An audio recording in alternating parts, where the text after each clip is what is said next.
Commander Isabel Reeves stood at the forward observation post, her weathered hands gripping conventional binoculars instead of the standard-issue digital scope. The irony wasn't lost on her. Here she was, using technology from the previous century to watch the most advanced military force humanity had ever encountered. The Meridian Empire's ships had appeared 3 months ago, their crystalline vessels casting prismatic shadows across Earth's major cities. Their first transmission had been cordial but condescending: "We come to elevate humanity from its primitive state." Within weeks, that cordiality had transformed into open hostility when Earth's governments refused to submit to immediate integration into their empire. Now, watching the enemies advance through the mountain passes of the Rockies, Reeves allowed herself a grim smile. The Meridians had scoffed at Earth's military technology, calling it charmingly obsolete. Their force fields could deflect laser weapons, their armor was impervious to conventional bullets, and their ships could outmaneuver anything in Earth's arsenal. But they had never faced the pure kinetic fury of artillery bombardment. "Status report," she whispered into her radio, careful not to give away their position. The Meridian sensors could detect energy signatures, but they had trouble with old-fashioned sound waves through rock. "All batteries ready, Commander," came the reply from Colonel Marcus Torres, her artillery chief. 12 M777 howitzers, 20 mortars, and enough shells to make them regret landing on our planet.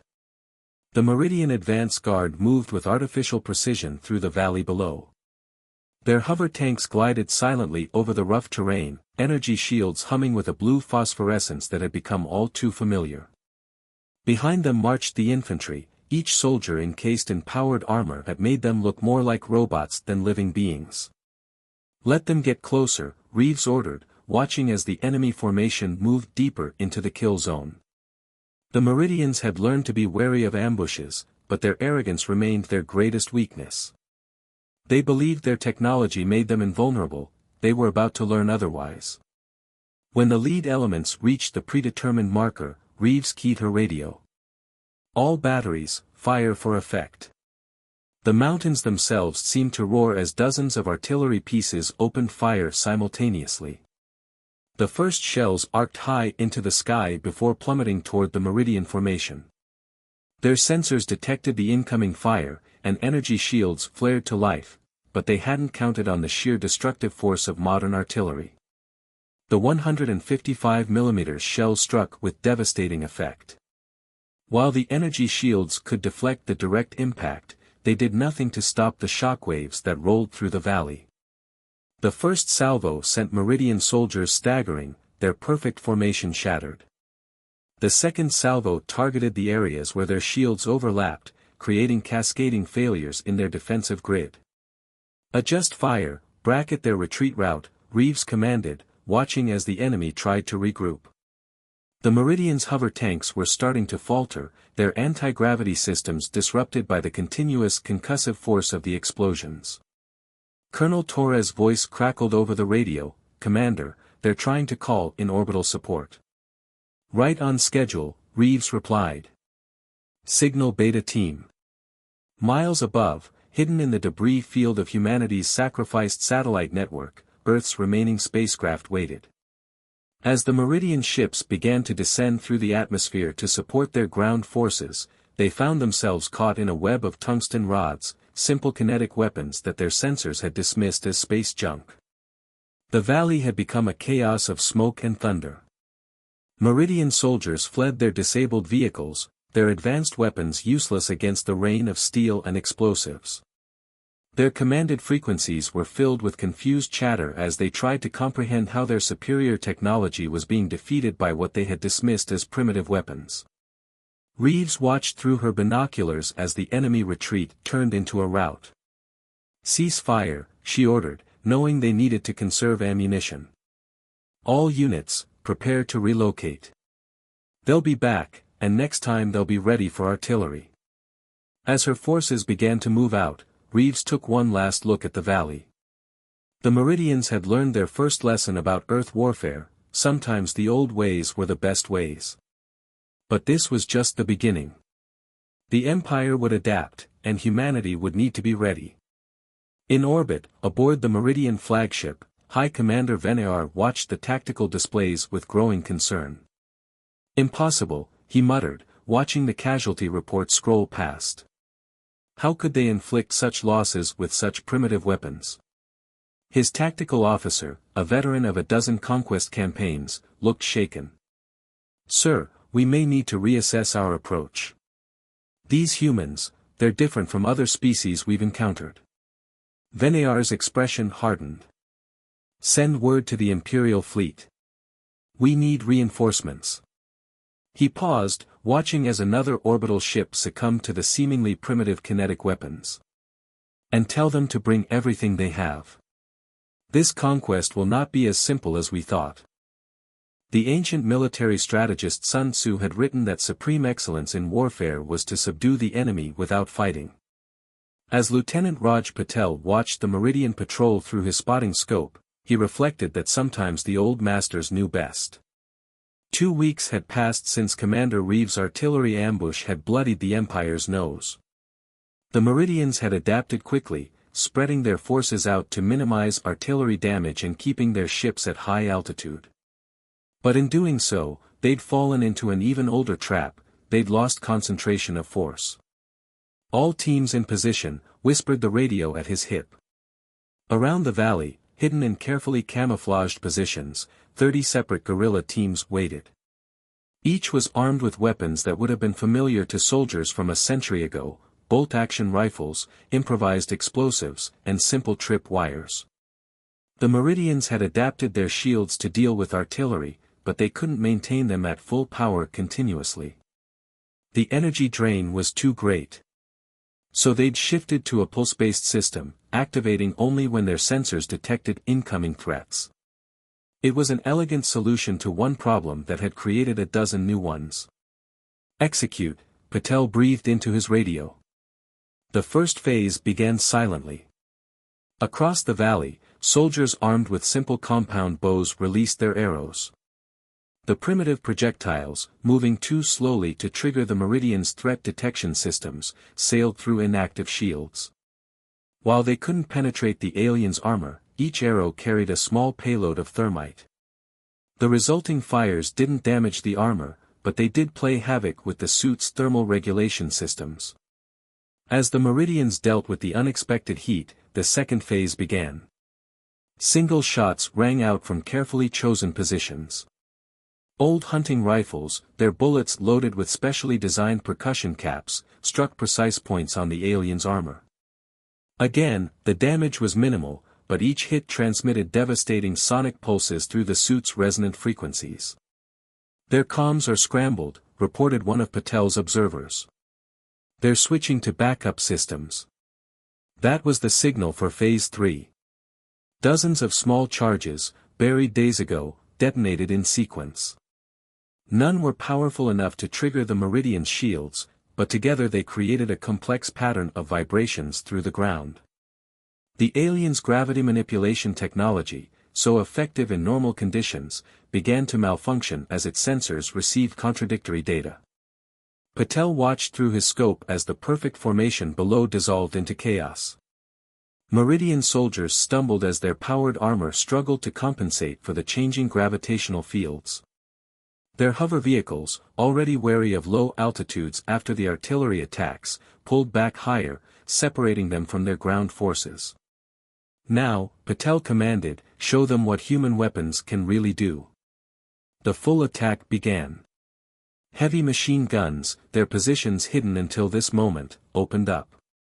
Their rounds, specially modified with depleted uranium cores, might not have penetrated the Meridian armor individually, but sustained fire at close range was another matter. The alien's shields, calibrated to stop high-energy weapons and fast-moving projectiles, failed to activate against the relatively slow-moving bullets. From hidden bunkers, soldiers emerged with weapons that would have looked at home in World War II, flommers and primitive rocket launchers. The flames didn't burn the Meridians, but they created walls of fire that their sensors couldn't penetrate. The rockets, based on decades-old designs, corkscrewed through the air in patterns that confused the automated defense systems. They're calling for reinforcements, reported the signals team. Orbital support incoming. Patel smiled. Initiate Protocol Omega. Across the region, buried Tesla coils, technology that had been largely abandoned a century ago, activated.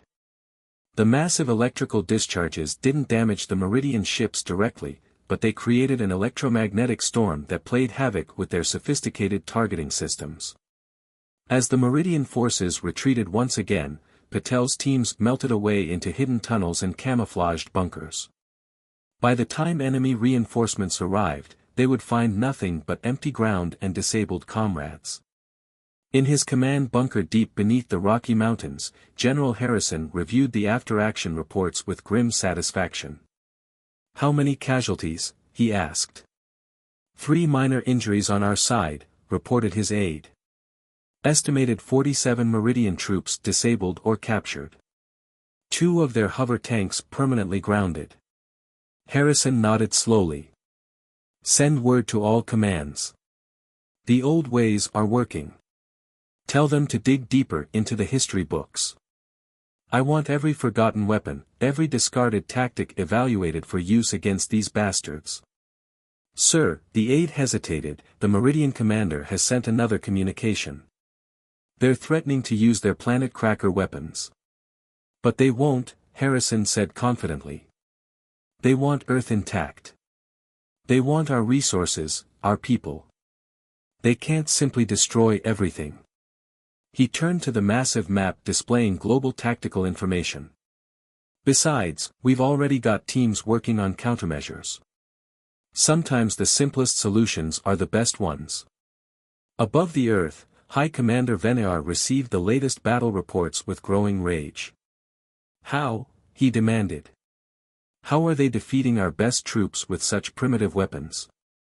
His tactical officer, newly promoted after his predecessor's disgrace, cleared his throat. "Sir, I've been studying their military history. These humans, they've been fighting each other for millennia. Each weapon they use against us was developed and refined through countless conflicts. We may have more advanced technology, but they have something possibly more valuable: experience." Venear's expression darkened. "Send word to the science division. I want every human weapon analyzed, every tactic studied. We will not be humiliated by primitives who haven't even mastered interstellar travel." But in his hearts, a new emotion was growing: doubt. The Meridian Science Division's latest creation hung in the air like a swarm of metallic insects. High Commander Venear watched through the armored viewport as thousands of microdrones swooped and dove in perfect formation. Each was equipped with sensors specifically calibrated to detect primitive human weapons and materials. "The humans hide their weapons in the ground," explained Chief Scientist Ixil, her bioluminescent patterns pulsing with pride. "So we will scan every cubic meter of their soil. They use primitive projectiles. Our drones will intercept them before they reach our shields. They rely on crude explosives. We will detect and neutralize them." Venear remained silent, watching the demonstration. 3 months of humiliating defeats had taught him caution. "Begin the test," he ordered finally. Below, on the testing ground they'd established in what had once been the Australian outback, automated systems began launching various human weapons. Artillery shells, bullets, rockets, all were detected and neutralized by the drone swarm. Ixil's patterns glowed brighter with each successful interception. "You see, High Commander. We have solved the dash." The explosion caught everyone by surprise. Not from the testing ground, but from behind their defensive perimeter. As alarms blared, Venear watched in horror as a section of their base erupted in flames. "Report," he bellowed into the command frequency. "Human infiltrators, sir," came the panicked response. They used horses. Actual living mounts to avoid our motion sensors. They're inside the compound." Before Venear could respond, more explosions rocked the facility. Through the chaos, he caught glimpses of the attackers, human soldiers riding on horseback, carrying what appeared to be primitive explosive charges.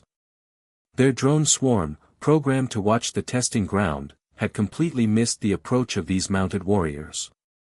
Commander Jasmine Wong led her cavalry unit through the Meridian base at full gallop.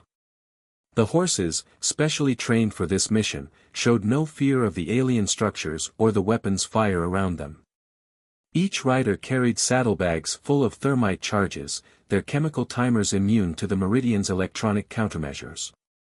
Like the Mongols taking Baghdad, she muttered, remembering her military history. Sometimes the oldest tactics worked best. The Meridians had built their base according to their own logic, protecting against aerial assault and modern ground attacks. They hadn't considered the possibility of a cavalry charge. Their sensor networks, designed to detect engines and power sources, had dismissed the horses as local wildlife. All units, Phase 2, Wong commanded into her throat mic. On cue, her riders split into smaller groups, each heading for pre-designated targets. They dropped charges as they rode, the simple mechanical timers counting down. In orbit, aboard the Meridian flagship, Strategic Commander Krev watched in disbelief as the ground base descended into chaos. "Deploy the drone swarm," he ordered.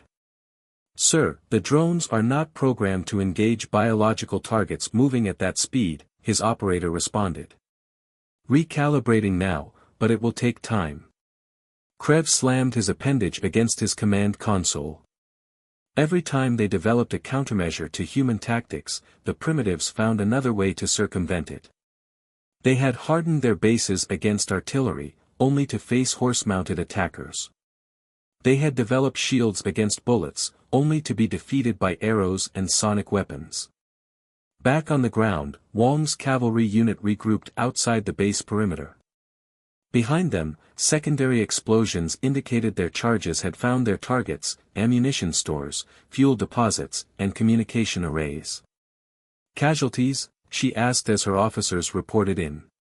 2 wounded, no fatalities. Lost 3 horses. Mission accomplished, their new drone control center is destroyed. Wong nodded grimly. They had struck another blow, but she knew the Meridians would adapt again. It was becoming a deadly dance, human ingenuity against alien technology. In his damaged command center, Venear reviewed the attack footage. "They used horses," he said quietly. "Actual animals. Pre-industrial transportation." His new tactical officer, the 3rd one this month, spoke carefully. "Sir, I've been studying their entertainment media. They have many stories about successful primitive forces defeating advanced armies. It seems they've been preparing for something like this for generations." "Stories?" Venar turned, his eye stalks rigid with anger. "We are being defeated by lessons learned from fiction. Not just fiction, sir. Their entire history is filled with examples of technologically inferior forces defeating superior ones. They call it asymmetric warfare. They've been perfecting it for centuries." Before Venar could respond, another report came in. Human forces had been detected approaching Meridian bases in other locations. Some on horses, others on foot, some using vehicles so old they barely registered on sensors. "They're adapting faster than we can," his science officer admitted. "Every countermeasure we develop, they find a way around it within days. They're using our own technological superiority against us." Venar stared at the tactical display, watching as more human forces emerged from hiding to strike at Meridian positions across the globe. They were using everything: modern weapons, ancient weapons, and combinations no one had ever conceived of before. "Launch the orbital platforms," he ordered suddenly. "All of them." His staff stared at him. "Sir, that will deplete our orbital defense grid." "Do it. We need to show them our true power. We need to remind them who they're dealing with." As the orders were relayed, Venar watched the new platforms descend into Earth's atmosphere. Each one was a technological marvel, capable of generating massive energy shields over large areas. They would create an impenetrable barrier between human forces and Meridian bases. But even as the platforms moved into position, a nagging doubt gnawed at him.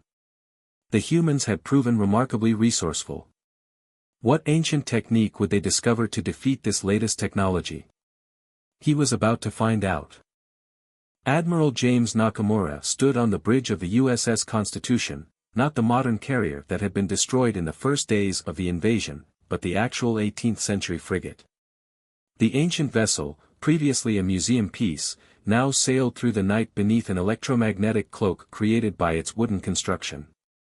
"Status of Operation Thunderclap," he asked, watching the moonlight reflect off the waves. "All elements in position," his communications officer reported. "The Meridian orbital platforms have created their energy shields as predicted. Ground teams report 90% coverage over major Meridian installations." Nakamura nodded slowly. The Empire's latest defensive measure, a network of floating platforms generating overlapping energy shields, had effectively halted conventional attacks. But like all their previous countermeasures, it had a fatal flaw. The shields had to maintain contact with the platforms to function. "Signal all cells," he ordered. "Begin Phase 1. Across the globe, human forces put their plan into action. The first wave seemed almost comical, hundreds of hot air balloons, launched from hidden locations, rising into the night sky. The Meridian sensors, calibrated to detect powered aircraft, barely registered them.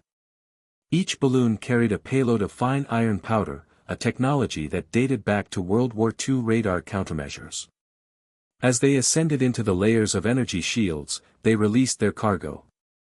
The conductive powder, caught in the electrical fields between platforms, began creating microscopic disruptions. "Phase 2, Nakamura commanded. Now came the kites, thousands of them, their strings replaced with ultra-thin carbon fiber filaments. As they soared through the shield layers, guided by expert handlers on the ground, they created a web of conductive materials throughout the Meridian defense grid. In their command centers, Meridian officers watched in confusion as their shield efficiency began to drop. The decreases were minimal, 1 or 2% at most, but they were spreading. On the Constitution, Nakamura waited for the signal. The old ship had been chosen for more than its electromagnetic invisibility. It also carried something special in its hold, a Tesla coil of unprecedented size, built using the original inventor's recently rediscovered notes. "Sir," his science officer reported, "conductive network density has reached critical levels." Nakamura took a deep breath. "Signal all ground teams. Lightning Protocol." Across every continent, at precisely the same moment, human forces activated hidden Tesla coils. The massive electrical discharges shot skyward, following the paths created by the iron powder and carbon filaments. The Meridian shields, designed to repel energy weapons and physical projectiles, acted as conductors for the massive electrical current. The result was spectacular. The night sky lit up as if dawn had arrived early. Meridian platforms, overwhelmed by the power surge, began falling from the sky. Their shields, meant to protect against attacks from below, had become the very thing destroying them. But Nakamura wasn't done. "Launch the ballistae." From the Constitution's deck, massive Roman-style ballistae, rebuilt with modern materials, fired their projectiles skyward. Similar weapons fired from positions around the globe. The massive arrows, trailing copper wire behind them, punched through the weakened shields and created physical anchors in the falling platforms. "Ground teams, commence Phase 4. Human forces had learned early that Meridian technology was vulnerable to certain harmonics. Now, they put that knowledge to devastating use. The copper wires began transmitting vibrations generated by massive subwoofers, another old technology repurposed for war. The sound waves, traveling along the physical connections to the platforms, shattered their remaining control systems. In orbit, High Commander Venear watched in horror as his defensive grid literally fell from the sky. "How?" he demanded. "How are they doing this?" His tactical officer's voice was filled with awe. "Sir, they're using technologies from across their entire history. The iron powder is from their Second Global War, the Tesla coils from their electrical age, the ballistae from their ancient Rome, and the sound weapons, they're using principles discovered by their medieval church bells. As the platforms crashed to Earth, human forces launched their final stroke. Artillery batteries, hidden in preparation for this moment, opened fire on the Meridian ground bases. With their overhead shields gone, the aliens' defenses were finally vulnerable to conventional attack. Aboard the Constitution, Nakamura allowed himself a small smile as the reports of victory began flowing in. The Meridians had sought to create an impenetrable dome over their forces. Instead, humans had turned that dome into a weapon against them. "Sir," his communications officer called out, "we're detecting massive energy signatures in orbit." "The Meridian fleet, they're moving." Nakamura nodded grimly. This victory had cost the aliens their defensive platforms, but they still had their ships. The next phase of the war would be even more challenging. "Send word to all commands," he ordered. "Tell them to begin implementing Operation Exodus. It's time to show the Empire why humans never put all their eggs in one basket." As dawn broke over the horizon, Nakamura watched his crew secure the ancient weapons that had helped win this battle. The Meridians had learned another costly lesson: on Earth, the past was never truly past. It was a resource, a weapon, and sometimes, the key to victory. The Imperial War Council had never met in emergency session before. In the 1,000-year history of the Meridian Empire, no conquest had ever required such drastic measures.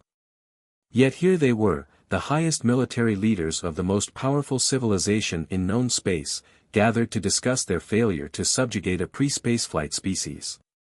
High Commander Venar stood before them, his pride crushed but his resolve intact.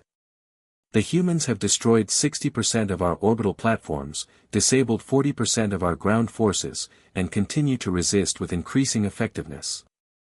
The silence that followed was deafening. Finally, Grand Strategist ZYX spoke. "What do they want?"